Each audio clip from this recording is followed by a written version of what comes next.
KPTKers, selamat berjumpa kembali dengan podcast KPTK ya.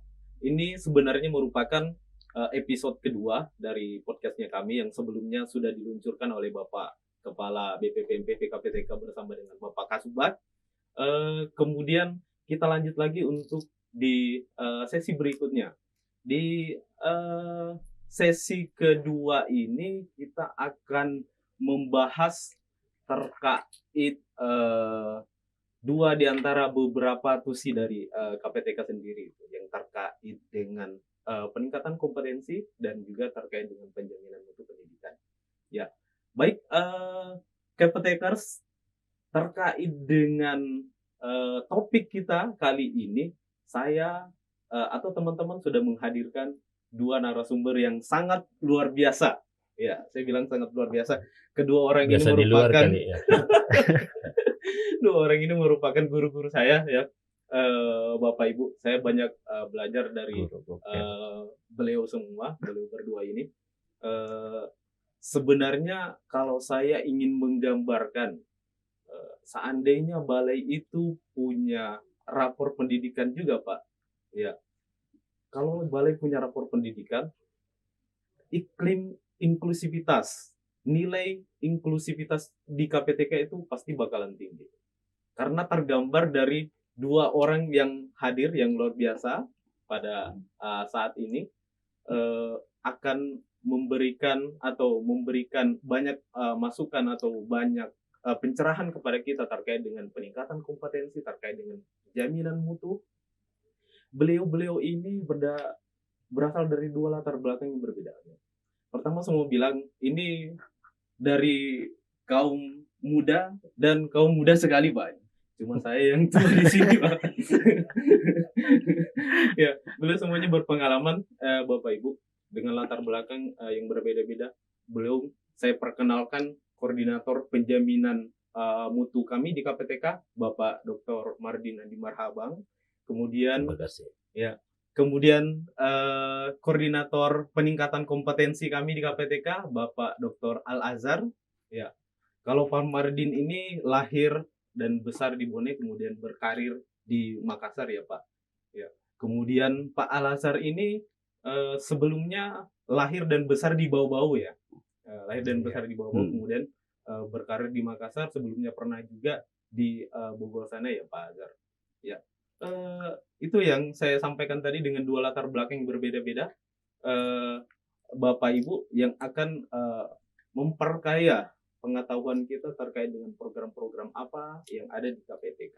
Ya, baik Bapak Ibu,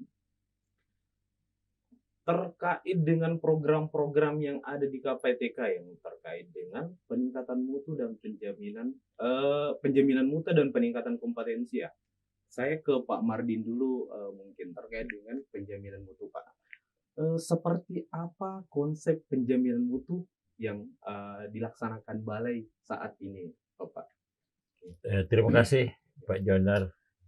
Ini ciri-ciri seorang presiden ini karena putih rambutnya. Dicari, Pak. Kalau kita bicara konsep penjaminan mutu, sesungguhnya dimanapun sama. Dan dari tahun ke tahun pun sama. Karena kapan kita bicara tentang penjaminan mutu, di ujung-ujungnya itu adalah sasaran tembak adalah end user. End user itu adalah siswa. Sebaik apapun sekolah itu, tapi kalau kompetensi siswanya keluar tidak ada, apalagi di SMK, dia tidak punya keahlian apa-apa, itu sama dengan pepatah orang dulu. Bukan pepatah, kata-kata orang dulu bahwa SMK rasa-rasa SMA. Nah, bagaimana kemudian kita mengelola? Jadi saya harus dari mutu dulu. Mutu itu kan sebenarnya adalah kepastian bahwa proses pendidikan sesuai dengan standar mutu. Nah, standar mutu itu sudah jelas diatur di negara kita. Ada namanya standar nasional pendidikan. Ya, kalau memenuhi itu bermutu, kalau tidak memenuhi itu pasti tidak bermutu, sederhananya ya, begitu. Sehingga konsep penjaminan mutu sesungguhnya adalah bagaimana memastikan semua proses secara mekanisme, secara kontinu kata kunci. Karena kalau tidak kontinu, baik hari ini besok tidak baik, tidak ada apa-apanya. Karena Orang baik sebentar itu gampang, tapi Iya. baik terus-menerus Iya. itu yang susah. Nah, konsep penjamin mutu itu bagaimana dia sistemik berjalan seperti itu untuk memastikan bahwa pengelolaan pendidikan mulai dari input, proses, output betul sudah mencapai standar yang telah ditetapkan oleh negara kita. Jadi sehingga mutu di mana-mana pun sama kalau mutunya. Jadi bukan penjamin, tapi penjaminan. Penjaminan. Ketika kita bicara penjaminan, dia prosedural. Nah, kalau kita bicara prosedural, berarti pasti komponen input, proses, output pasti bicara di dalamnya. Dan itu yang mau kita buat. Dan konsep-konsep yang dulu relatif sama. Sehingga saya mau mengatakan bahwa seandainya ada lagi konsep penjaminan mutu besok, itu adalah perbaikan dari ini. Karena memang tidak ada kemajuan tanpa perbaikan. Perbaikan, perubahan ini harus berubah. Saya rasa itu dulu untuk sementara. Terima kasih Pak Mardin. Yang saya tangkap tadi terkait dengan itu ya, continue terus selalu ada perbaikan dari tahun ke tahun. Saya kalau mengingat-ingat Pak, dari tahun 2020 sampai 2021 kemarin ya, terkait dengan penjaminan mutu yang dilakukan oleh Balai atau di Direktorat Jenderal Vokasi, kemarin sebelumnya itu dilakukan dengan aplikasi penjaminan mutu. Kemarin ada aplikasi penjaminan mutu di mana satuan pendidikan diminta untuk menginput sendiri seperti apa mutu yang ada di sekolah menurut pendapat sekolah dengan bukti-bukti yang bisa mereka berikan. Kemudian perubahannya kemudian terjadi di tahun 2021 ke 2022 Pak, yang kemudian kita kenal dengan perencanaan berbasis data ya. Seperti apa bentuk koneksinya ini sebenarnya Pak? Antara, kan kalau kita lihat ini seperti ada perbaikan dari tahun ke tahun. Ya, kita tidak menganggap bahwa kemarin di tahun 2020 itu tidak baik atau apa, tapi mungkin ada sesuatu pembaruan-pembaruan yang mungkin dilakukan sampai sekarang. Seperti yang saya jelaskan tadi di awal, bahwa apapun yang dilakukan di ujungnya untuk end user, meningkatkan mutu. Perbedaan-perbedaan, bahkan sebenarnya penjaminan mutu ini secara formal, khusus aturan tentang penjaminan mutu itu dari 2009 dengan Permendikbud 63 tahun 2009. Kemudian diperbaharui kemudian Permendikbud 28 tahun 2016. Itu yang dua peraturan. Tapi sebelumnya PP 19 itu tahun 2005, seharusnya di situ sudah ada. Dan bahkan sejak pendidikan ada harus. Sehingga evolusi dari penjaminan mutu ini secara teknis melakukan perubahan-perubahan. Kalau di aplikasi penjaminan mutu pendidikan, kadang-kala memang sekolah ini bukan penilaian sebenarnya, hanya memotret kualitas sekolah. Tetapi apapun alasannya di sekolah selalu menganggap bahwa wah kita ini akan dinilai, sehingga dia membuat baik-baik. Dan satu mindset yang paling kurang bagus, dan mudah-mudahan ini tidak terjadi lagi tahun-tahun sekarang, bahwa setiap menginput data ketika itu untuk melihat kualitas diinput yang baik-baik. Tapi kalau untuk mendapatkan bantuan diinput yang jelek-jelek supaya bisa dibantu gitu loh. Nah ini saya rasa tidak terjadi. Nah sehingga APM itu adalah sekolah mengisi sendiri. Sekolah mengisi sendiri. Memang balai turun melakukan verifikasi. Sehingga kita verifikator. Untung bukan provokator ya, verifikator. Nah kita memverifikasi itu. Tapi secara de facto kita memverifikasi ya, mental kita relatif hampir sama dengan sekolah juga. Yang penting sudah, sudah bagus. Ada batas, tidak ada bagus. Kita pulanglah begitu. Sehingga perubahan berikut dengan berujung ke perencanaan berbasis data. Perencanaan sebenarnya tidak satu pun perencanaan di dunia ini tidak berbasis data. Ya kata siapa itu Ken Davis kalau tidak salah mengatakan begitu. Sehingga untuk tahun ini sekolah tidak ngisi boram lagi, by aplikasi. Tetapi sumber datanya harus melalui kualitasnya itu dari murid. SMK itu murid kelas 11, ambil 40 sekian orang. Ya. Yang jadi sampel itu Pak. Itu yang jadi sampel. Setelah itu dia asesmen literasi dan asesmen numerasi. Lalu disurvei karakter, itu juga programnya Mas Menteri. Lebih akrab kita selalu sebut Mas Menteri Pak Nadiem Makarim. Kemudian ada survei lingkungan belajar, ada 9 komponen termasuk kualitas belajar dan sebagainya. Itu yang berkorelasi kemudian dengan data yang lain sehingga keluar menjadi rapor pendidikan atau profil pendidikan wujudnya. Nah, setelah itu dia tidak mengisi lagi. Sehingga sekolah pusing lagi. Aduh, kok kenapa begitu? Iya, karena sampelnya ditentukan by system. Nah, berdasarkan itu menjadi acuan nanti untuk peningkatan mutu sesungguhnya. Jadi kalau kita lihat secara siklus penjaminan mutu Permendikbud 28 2016, maka bagiannya Al-Mukarram Pak Asar yang gagah ini itu sebenarnya bagian dari penjaminan mutu, bagian dari siklus penjaminan mutu kalau berdasarkan Permendikbud 28, peningkatan kompetensi. Jadi petanya, rencananya, peningkatannya beliau sebenarnya sebenarnya bersiklus begitu. Jadi ini laksana dua mata uang logam sebenarnya kegiatan yang tidak boleh dipisahkan. Cuma dia lebih gagah sedikit, saya lebih gagah banyak gitu loh kan. Kan itu. Jadi seharusnya begitu. Jadi konsepnya, tapi saya mau mengatakan begini, seakan-akan tidak dipercaya itu sekolah melakukan evaluasi diri. Sehingga dibuat terus secara aplikasi. Seakan-akan ya, saya tidak mengatakan. Dan kita juga begitu, begitu. Jadi hampir semua orang kalau mau dinilai selalu mau menonjolkan yang baik-baik. Tapi ketika mau diberikan bantuan, siapa yang tidak punya mobil misalnya, semua bilang tidak punya, padahal ada kan begitu. Jadi mungkin itu yang perlu saya katakan. Perbedaan mendasarnya cuma secara teknis. Terima kasih. Tambah lagi. Kalau secara substansi sesungguhnya sama karena acuannya tadi standar.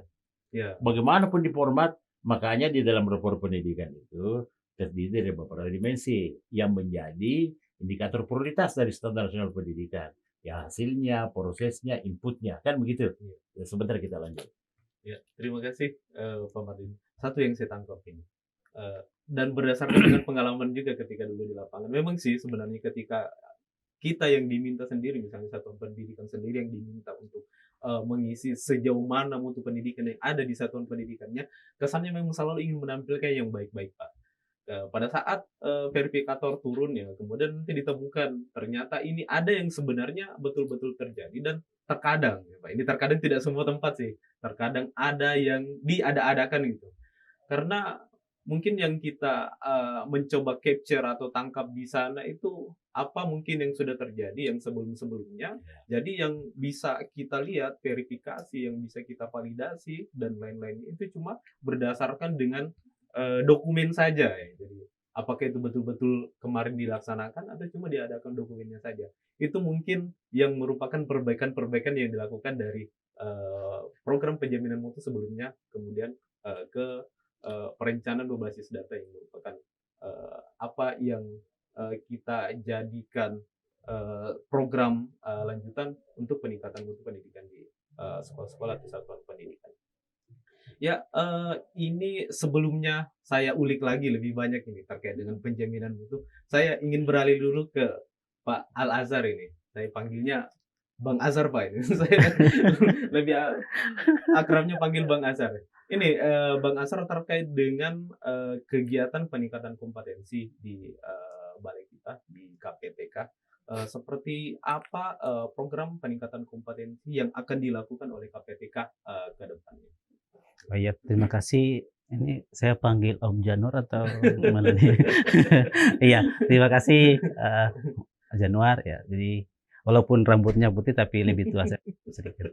Ya jadi jadi untuk program peningkatan kompetensi sebenarnya ya seperti dikatakan kemarin ya konsepnya sih sama-sama saya sebenarnya dari dulu sampai sekarang. Nah, tapi untuk kita karena kita adalah bidang kelautan, perikanan, teknologi informasi komunikasi, maka tentunya di dalam peningkatan kompetensi guru itu kita pasti fokus kepada bidang kelautan, perikanan, teknologi informasi komunikasi. Nah itu.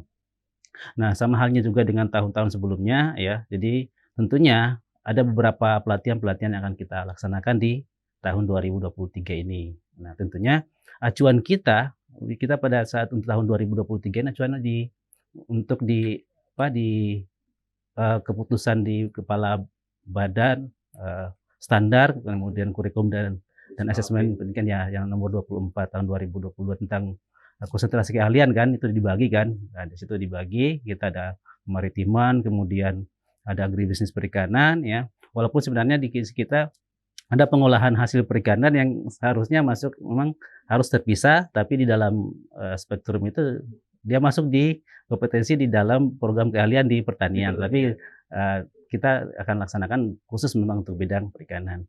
Kemudian untuk TIK, nah bidang TIK untuk pengembangan perangkat lunak dan JIM ya. Kemudian Teknik komputer dan jaringan. Nah, di tahun ini kita coba akan melakukan pelatihan ya peningkatan kompetensi guru khusus guru kejuruan kita itu ada 33 paket pelatihan ya, 33 paket pelatihan. Nah, itu sebarannya itu. Karena memang di dalam sasaran kita, kinerja kita juga harus mencapai 880 khusus untuk guru kejuruan itu. Nah, kemudian ya sasaran kita termasuk sebenarnya untuk kepala sekolah ya. Jadi kita karena untuk kalau bukan pendidik juga tetap ke pendidikannya. Jadi kepala sekolah juga tetap sentuh dan juga ini satu kelas juga di kepala sekolah dan di selanjutnya untuk pengawas juga. Nah, pengawas juga satu kelas, guru umum dan juga selain itu juga kalau tahun kemarin 2022 kemarin kita ada pelatihan untuk dosen PTV ya, perguruan tinggi vokasi. Jadi kemarin kita buka 2 kelas ya di tahun 2022. Di tahun ini masih ada juga? Sepertinya tahun 2023 ini masih diambil oleh direktorat direktorat akademik kalau nggak salah itu ya. Itu.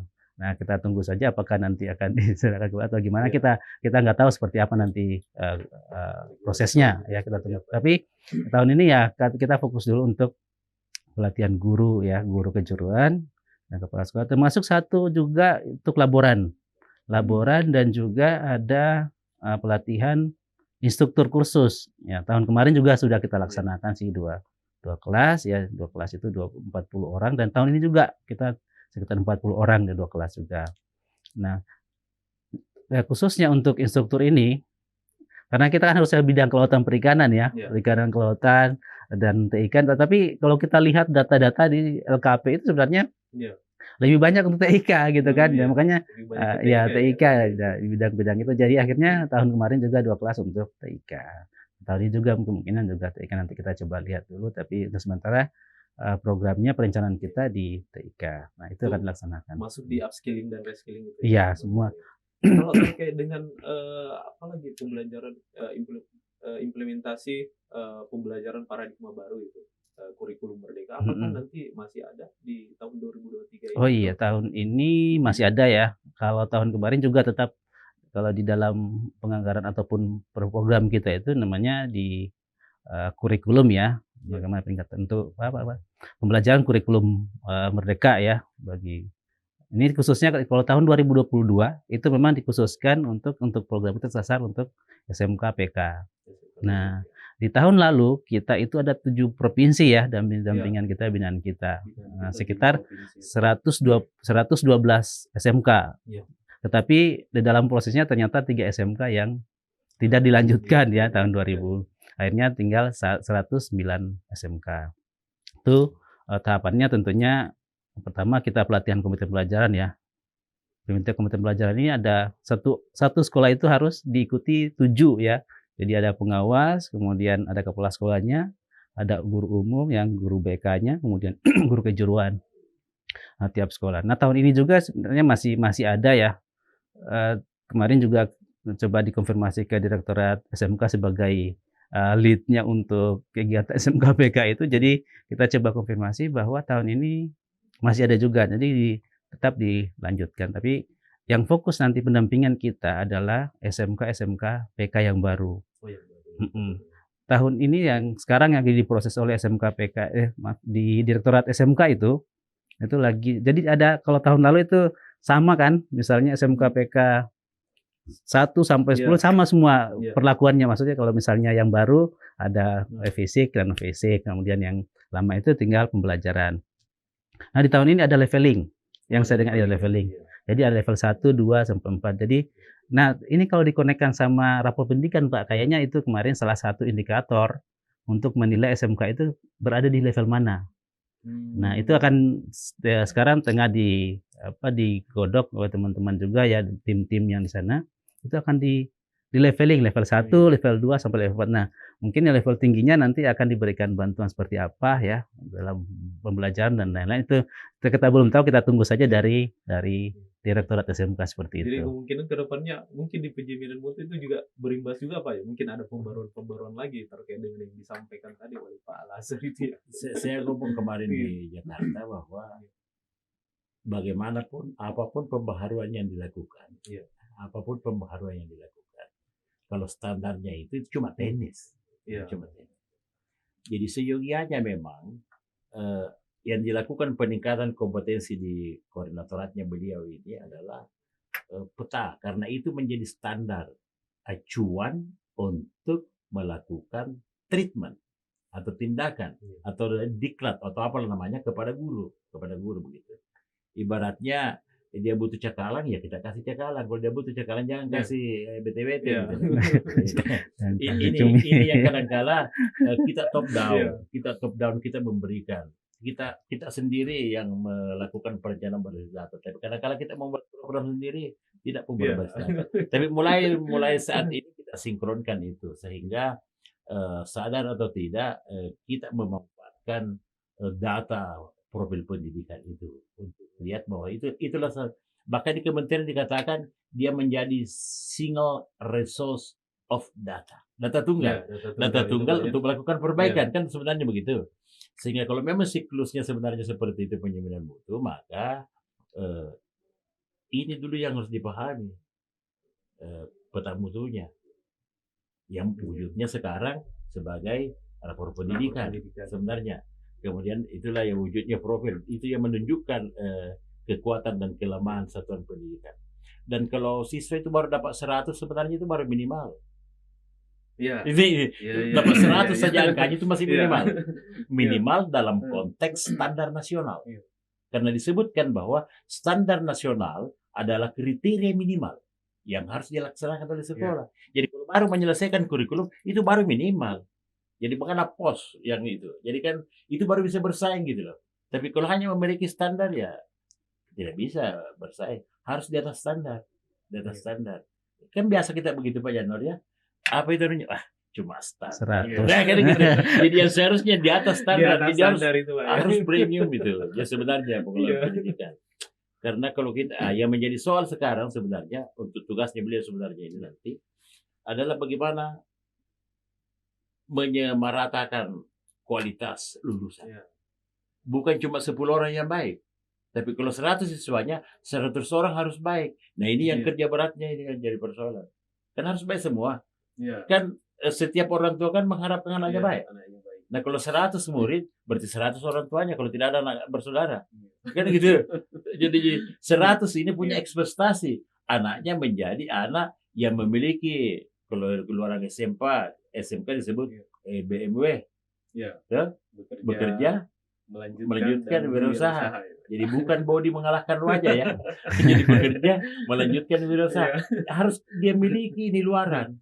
Dia miliki niluaran sehingga dia mampu, dia pasti dipilih deh. Sama dengan kita ini bertiga. Kita kan tidak pernah janjian pakai baju biru. Tapi memang baju biru ini baik, makanya karena kita suka yang baik-baik, bertemulah dengan baju biru di tempat ini. Kan begitu. Tidak ada janjian, tidak ada apa-apa. Tapi kalau standar pemikirannya apa? Seperti itu. Iya Pak. Baik. Saya lanjutkan tadi terkait dengan rapor pendidikan yang ada di dalam perencanaan berbasis data itu. Mungkin masih ada di luar sana yang bertanya-tanya Pak, seperti apa sih sebenarnya rapor pendidikan ini? Karena ketika kami kemarin sempat bertemu dengan beberapa satuan pendidikan, mereka masih menganggap rapor pendidikan ini rapor mereka mutu. samakan dengan rapor kayak rapor sekolah apa dan lain-lain. Nilai-nilainya apa yang ada di dalam di sana, misalnya ada yang kurang atau banyak yang merah, misalnya kita asosiasikan dengan warna, banyak yang merahnya, kemudian dianggap mereka itu posisinya di level bawah, kurang apa dan terasa itu menjadi seolah-olah menjadi aib begitu. Itu yang saya bilang di awal tadi. Itu yang saya bilang di awal. Seperti apa itu Pak? Padahal seharusnya itu kan saya mau bicara di luar konsep. Profil pendidikan sebenarnya atau rapor pendidikan itu kan sebenarnya cermin. Cermin bagi sekolah. Begitu dia melihat wajahnya, ternyata punya listrik rupanya kurang bagus ya. Dia perbaiki. Sebenarnya. Sehingga sangat beruntunglah sekolah, satuan pendidikan, ketika dia bisa memahami bahwa di kondisi-kondisi ini, di indikator-indikator ini saya masih kenapa dibuat pewarnaan supaya tidak ada rasa dinilai. Tapi kalau dikasih 8, 9, 10, aduh cuma 8 saya dapat. Tapi kalau warna ini kembali lagi image-nya tetap, waduh merah itu belum bagus. Merah itu belum bagus. Sebenarnya beruntung mereka kalau dia memahami itu. Karena sesungguhnya profil pendidikan itu laporan komprehensif mengenai layanan pendidikan untuk mengevaluasi sistem pengelolaan pendidikan. Karena pengelolaan pendidikan itu sebuah sistem. Jadi kalau namanya sistem itu tidak akan mungkin bagus hasilnya. Kan analisnya juga kita kenal start from the end. Hasilnya dulu dilihat, loh kok ini rendah, kenapa ya bisa rendah? Oh pantas karena prosesnya memang kurang bagus.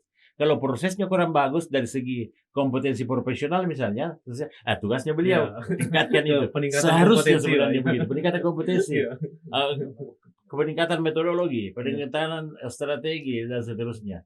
Karena makanya dalam standar nasional pendidikan itu yang menjadi payung memang standar kompetensi lulusan. Standar kompetensi lulusan itu kalau anatominya dia turun menjadi standar isi. Nah kalau ini yang mau dicapai, isi apa yang diberikan? Itulah tadi kompetensi sebenarnya.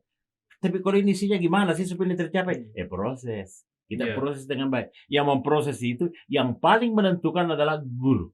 Karena satu-satunya standar nasional pendidikan yang benda hidup hanya guru. Yang lain benda mati semua. Proses. Sesudah proses, bagaimana tahu berhasil atau tidak? Nilai. Itu di dalam bentuk proses pengelolaannya. Sesudah itu, apa yang mendukung, bos? Nah, yang mendukung menjadi standar input. Yang mendukung itu sarana prasarana. Bukan sarana prasarana yang menjadi penentu utamanya pendukung. Pembiayaan, pendidik dan tenaga pendidikan. Pendidik dan tenaga pendidikan inilah yang harus dipush agar dia menjadi personal mastery. Jadi guru yang betul-betul ada istilahnya Tengku Amiruddin bahwa guru yang biofili.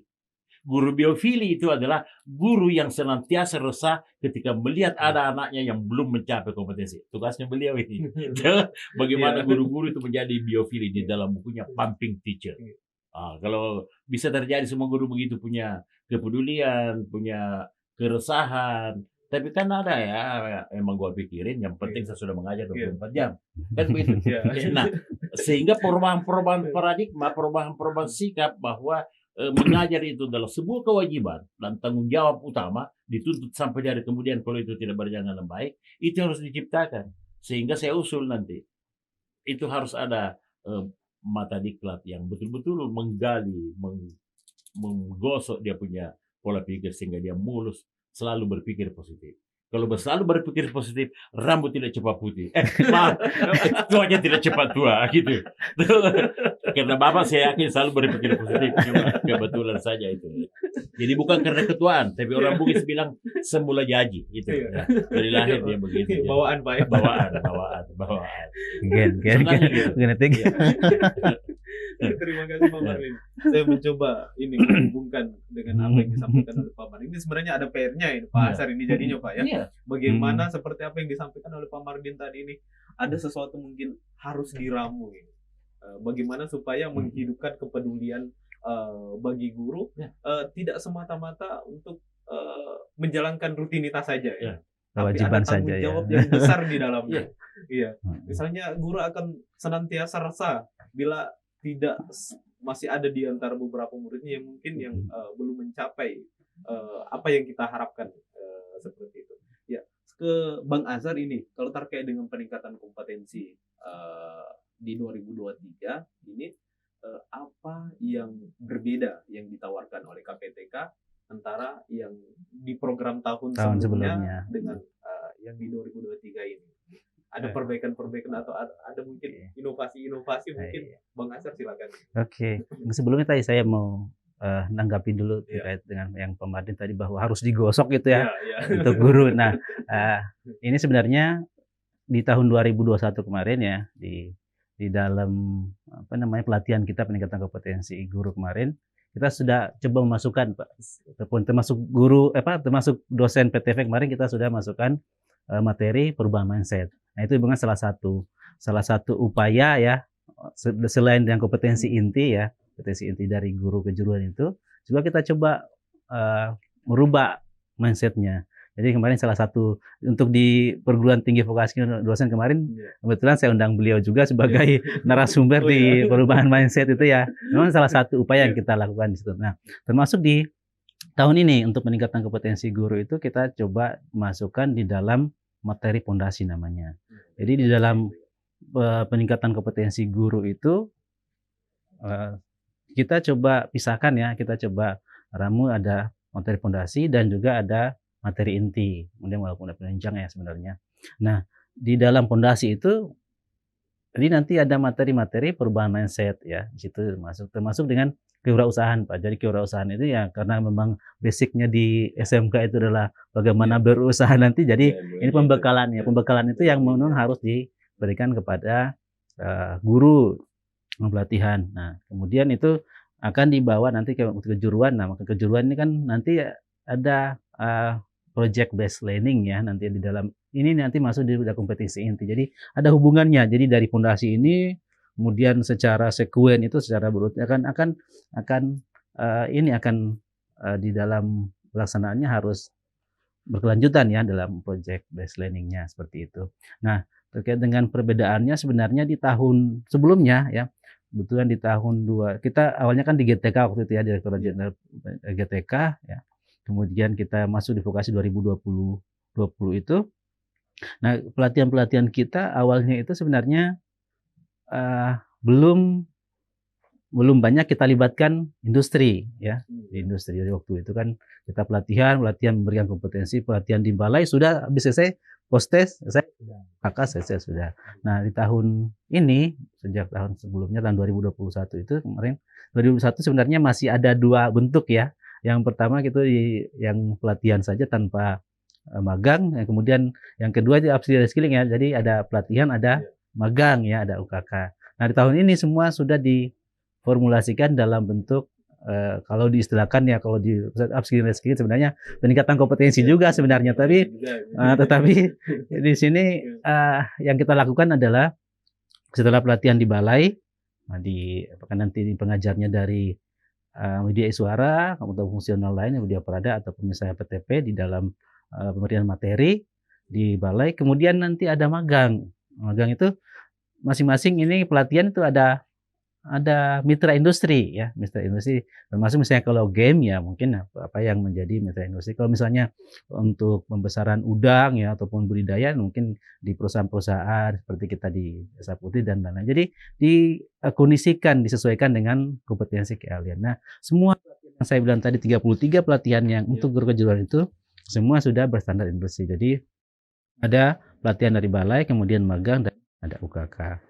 Nah, polanya sebenarnya untuk teman-teman yang teknologi informasi komunikasi ya, jadi polanya yang akan dibangun kita kan blended ya. Jadi kita blended ya. Jadi ada daring dulu, kemudian daring, kemudian luring, dan kemudian kita magang dan UKK. Seperti itu. Jadi ada paduan blended, kebanyakan blended lah di tahun ini kita laksanakan. Mungkin seperti itu sih di perbedaannya di tahun lalu dengan tahun. Berarti memang yang di ramu ini bagaimana supaya bisa berkolaborasi antara balai dengan pengajar-pengajar industri suara, kemudian dengan bisa juga melibatkan dari dosen-dosen dari perguruan vokasi, pelibatan dunia usaha dan dunia industri juga seperti itu. Ya. Kalau sudah ada bayangan tidak yang jadi tanggung jawab KPTK itu wilayahnya di mana saja? Oh iya. Kalau sebenarnya kalau berbicara kompetensi ya bidang itu sebenarnya ya nama nomenklatur. Kalau nomenklatur kita kan ya, nomenklatur kita ada kelautan, perikanan, teknologi informasi dan komunikasi. Sebenarnya artinya nasional ya. Termasuk kelautan sebenarnya untuk semua kita kan di balai-balai lain untuk di beberapa daerah itu kan memang kelautan hanya kita kan. Nah, makanya kita akan fokus di seluruh Indonesia. Nanti kita menyasar semua guru-guru kelautan ya, apakah itu NKPI, nautika kapal penangkap ikan, kemudian nautika kapal niaga, kemudian teknika kapal niaga, dan teknika kapal penangkap ikan. Jadi semua itu kita sasar di seluruh Indonesia. Kemudian perikanan. Nah, perikanan ini masih ada sebagian ya di Cianjur ya, di Balai Besar Cianjur ya. Nah, itu juga masih ada perikanan ya di situ juga, tapi mereka lebih banyak nanti untuk perikanan di air tawar ya seperti itu. Jadi kita juga sudah lakukan untuk air payau dan laut, itu yang banyak kita lakukan. Jadi kita sebenarnya menyasar semua nanti. Kemudian untuk TIK, nah masih ada 4 balai ya yang masih sama juga mengurus TIK. Jadi ada balai besar di Malang ya, Buaya Malang, kemudian di BMTI. kemudian di BBL sama kita ada 4. Jadi ini dengan kita akan rencana rakor ya di tanggal 19 sampai tanggal 22 ini. Jadi kita coba akan mensinkronkan ya dengan bentuk-bentuk pelatihan yang mereka lakukan terkait dengan bidang TIK ya, dan juga nanti menyasar untuk peserta di mana saja. Nah, sebenarnya kalau misalnya kita kemarin juga pada saat kegiatan di pusat kemarin di Direktorat SMK, kita coba usulkan untuk bisa difasilitasi SIM PKB seperti tahun 2021 lalu ya. Jadi jadi tersaling bentrok. Jadi walaupun sebenarnya kalau tahun kemarin kan kita kalau TIK 7 provinsi gitu kan, ada 7 provinsi, Sulawesi dan tambah 1 Papua Barat, 7 provinsi ini. Nah, di tahun ini kita coba usulkan. Nah, kita kalau kita berbicara kompetensi ya di Jawa pun sebenarnya kalau misalnya paket pelatihan itu misalnya TIK ada di sini kita, terus BOE tidak ada misalnya ataupun BMTI tidak ada, maka kita bisa mengambil peserta itu dari Jawa itu sebenarnya. Karena mungkin kebutuhan juga untuk guru ya peningkatan kompetensi. Seperti itu, jadi kita coba akan memfasilitasi dengan SIM PKB seperti itu. Iya, soalnya takutnya itu Pak ada bentrok-bentroknya nanti dipanggil sama balai lain, takut double pemanggilan gitu kan. Sebenarnya kalau mau double cuma karena tugas kita kan begitu. Tapi kalau dia mau double dan meningkatkan kompetisi sebenarnya lebih bagus Pak ya. Sebenarnya lebih bagus. Tapi yang saya mau bilang begini, bagaimana kemudian dengan penjaminan mutu yang baik, lalu bagaimana treatment yang baik sehingga di setiap guru itu memiliki personal vision yang betul-betul dia komitmen itu, sehingga muncul rasa cinta di dalam pekerjaannya. Kalau itu terjadi Pak, maka tanpa dididik, tanpa ditreatment, tanpa diapa, dia akan berupaya mengeluarkan semua potensinya untuk mencapai tujuan yang dia harapkan. Kan begitu. Jadi ada ceritanya, ada kawan saya Widya Pradawu, ahli apa namanya Pak Mansur Haye. Ada yang tanya tentang visi itu, dia tenggelam, dia cuma katakan apa itu visi, dia cuma ambil orang dan tenggelamkan di dasar laut. Dan setiap dia mau nak detekan, akhirnya lama memang dia bilang apa tadi yang kalau saya berupaya mengoptimalkan diri saya untuk bagaimana selamat mendapatkan udara. Itulah vision.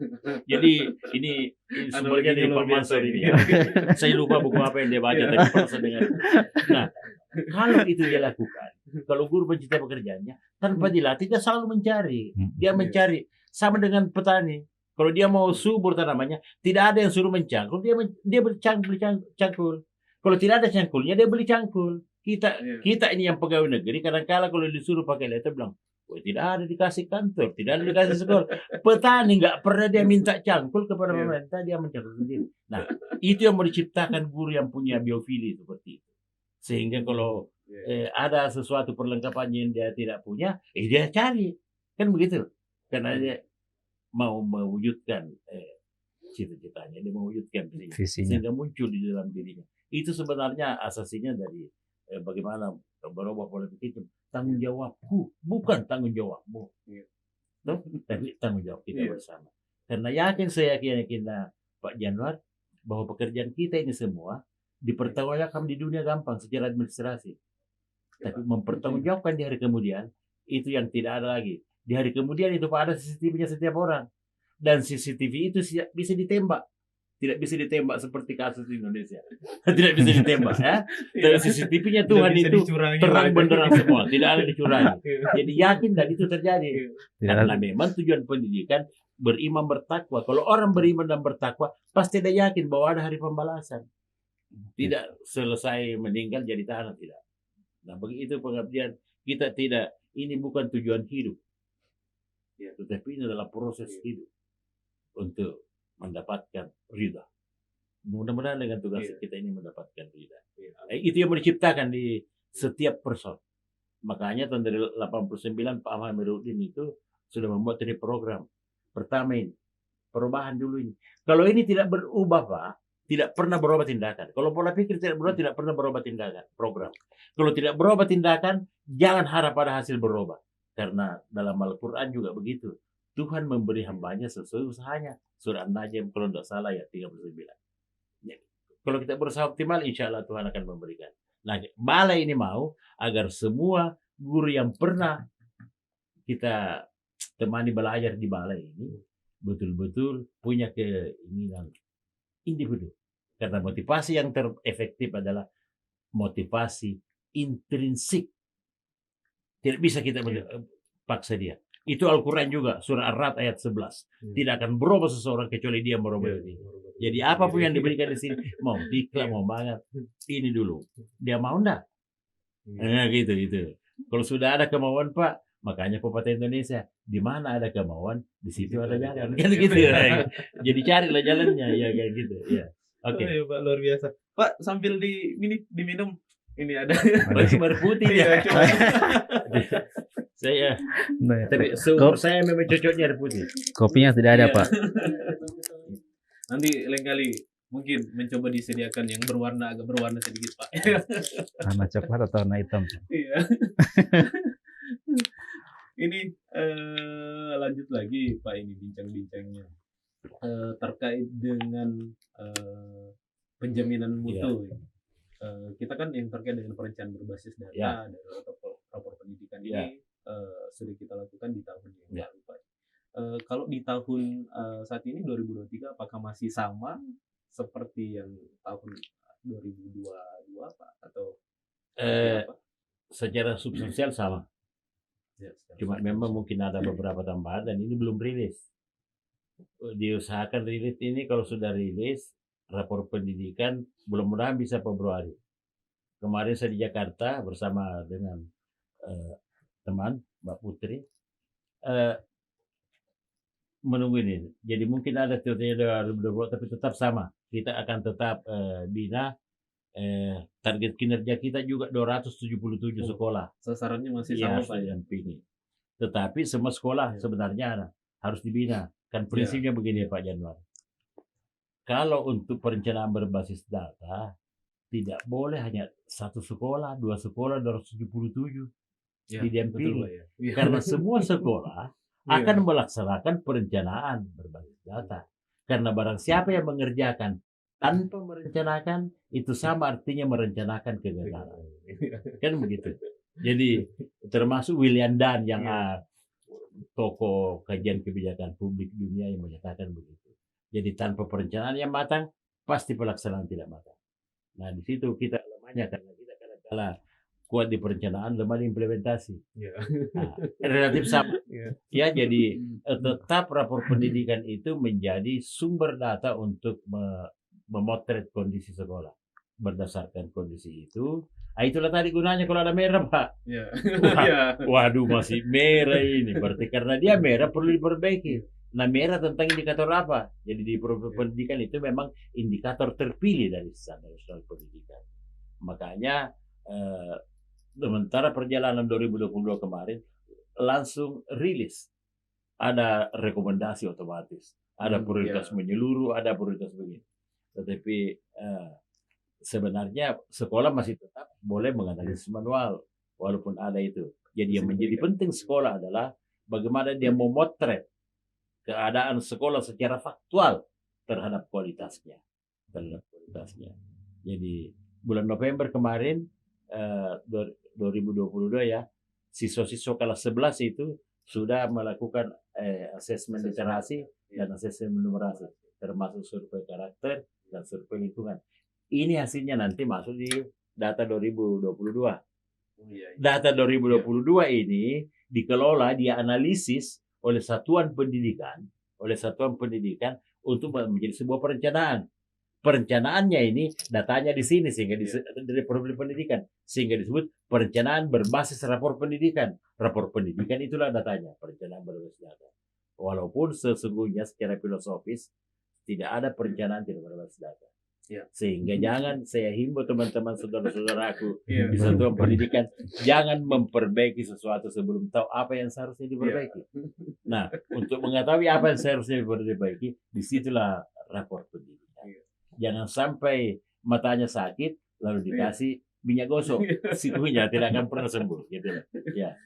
Jadi rapor pendidikan ini sebenarnya alat bantu, Pak. Bantu satuan pendidikan untuk sebenarnya melihat kurangnya ini di mana supaya perencanaan yang dilakukan itu betul-betul tepat sasaran ya. Tepat sasaran. Beliau nanti yang temarkan gitu. Kembali lagi nanti ke Bang Azhar ini. Ya, terkait dengan ini, Bang Asar ini, kan tadi sudah polanya, kemudian modalnya juga sudah ada. Terkait dengan apa tempat pelaksanaannya nanti di balai sendiri atau ada di beberapa tempat mungkin? Oh iya.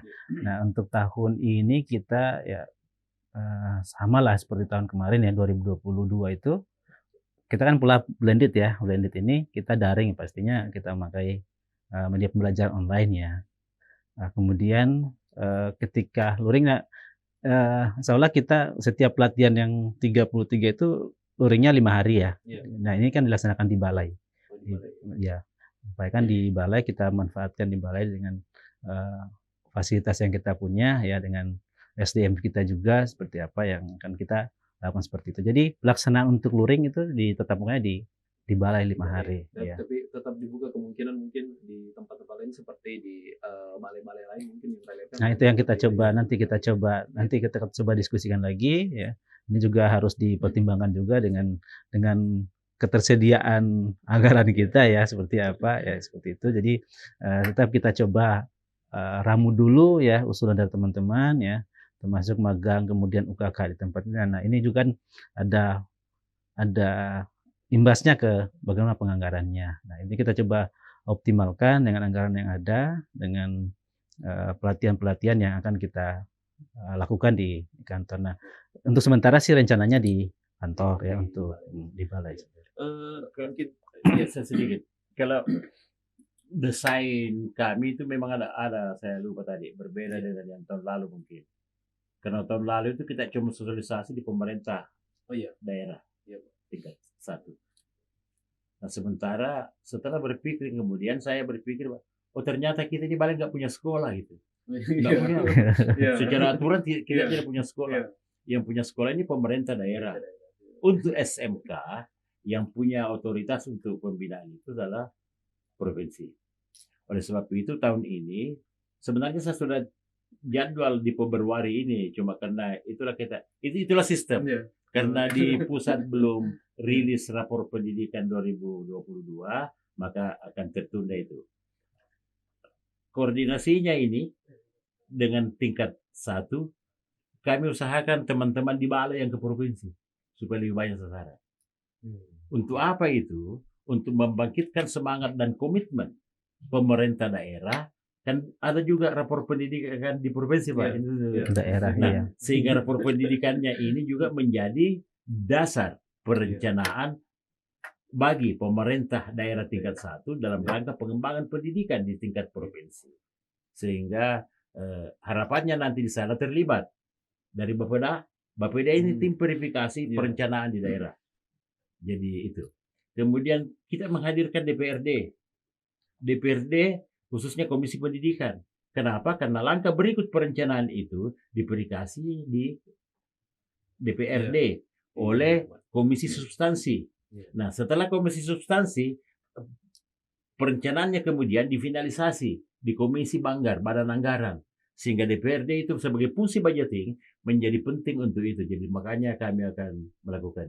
Sesudah itu kegiatan-kegiatan TOT-nya yang lain juga masih seperti yang dulu, supervisi, monitoring, dan sebagainya. Kemudian mudah-mudahan setiap satuan pendidikan dapat masuk, saya himbau, dapat masuk di platform rapor pendidikan. Punya akun mereka. Karena balai tidak bisa dan tidak punya akses untuk melihat rapor pendidikan di satuan pendidikan dan di provinsi. Iya, kita berusaha sebenarnya ke pusat untuk tapi kan masih tetap satuan pendidikan. Sehingga sekali lagi saya mengimbau agar satuan pendidikan semuanya, khususnya SMK, dapat ngintip akun belajarnya agar bisa melihat.